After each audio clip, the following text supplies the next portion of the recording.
Ye come seeking adventure and salty old pirates, eh? Sure, you've come to the proper place. Welcome back to Pirate's Life, mates. Have you noticed something different on my head? Yes, I'm wearing a different hat this time. And this wig. It's supposed to look like Jack's hair, but it's getting everywhere. This is an official on Stranger Tides licensed Jack wig, so let me know what you think of it in the comments below. But today we'll be talking about Hector Barbossa, facts and theories. So let's start with some facts, mates. This might be known to a lot of Pirates fans, but Hector, being Barbossa's first name, came around when Jeffrey Rush and Johnny Depp were joking on set of what Barbossa's first name should be. They were just joking. And this was discussed in the commentary for Curse of the Black Pearl, but later on, Ted Elliott and Terry Rossio, the screenwriters for the first 4 films, thought that it was fan-made. And many fans caught on to it and thought, hey, that's his real name, so we'll call him Hector. And so the writers almost felt pressured to make that his official name. So when at World's End, we hear Jack calling Barbossa Hector for the very first time. And from then on out, he's known as Hector Barbossa. So I really like that interesting little fact.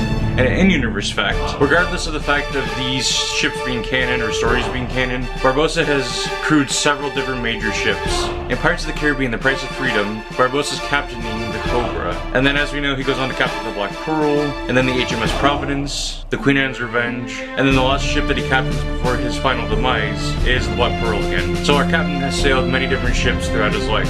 And going back to behind-the-scenes facts, Gore Verbinski joked to Jeffrey Rush that Jeffrey Rush was his third choice for the character behind Peter Sellers and Alec Guinness, who had both passed on by the time that they were creating the film. And I'm not sure about any other actors who were contending for the role, but I'm really excited that Jeffrey got to play this character because he fits it so well.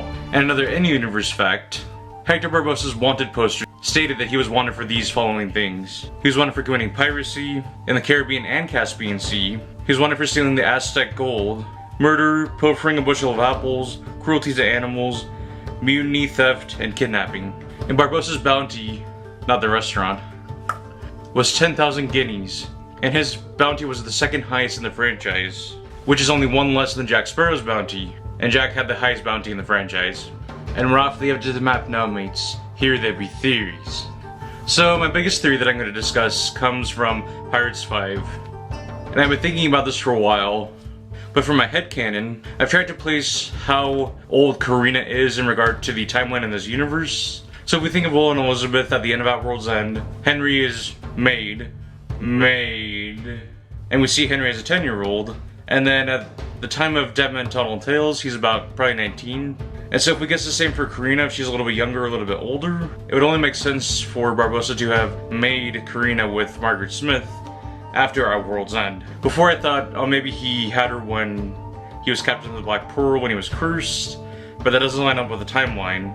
And for the fact that Jack knows who Margaret Smith is, Karina's mother, maybe Jack and Barbossa knew her and she was a woman that they knew at a port when they were both on the Black Pearl together, and then Barbossa reconnected with her after he got the Black Pearl back, and then she died and he took Karina to the orphanage. I think that's the best way to describe the timeline for Karina's conception to birth, because again, it does seem that Henry and her are around the same age. So that's just his theory. And my second biggest theory I want to talk about today revolves around Barbossa and Shanza. And I wonder when Barbossa freed Shanza from the gallows. I wonder if it was post At World's End or pre-Curse of the Black Pearl, but Shanza does say, and I cursed your enemies, and it makes me wonder who else did Shanza curse for Barbossa. And moving on to the second part of my Shanza theory with Barbossa, in Dead Men Tell No Tales, you hear Shanza say, the price of crossing my door is blood, Captain. And he's like, that explains why you're not so busy. And we don't see him pay with blood when he goes to talk to Shanza, but we do see him die at the end of the film. So I wonder if Barbossa's sacrifice and him dying was his payment to Shanza for getting the compass and getting the information about Jack and Salazar and everything. So I think that makes sense. That lines up that Shanza got her payment in blood with him dying.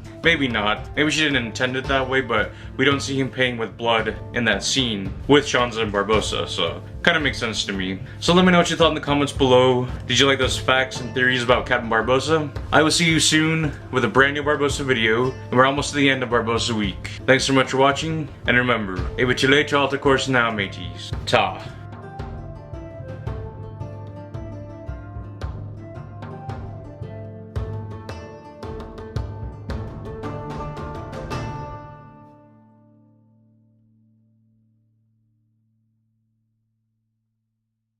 This hair kind of reminds me of Johnny Depp's like Benny and June hair.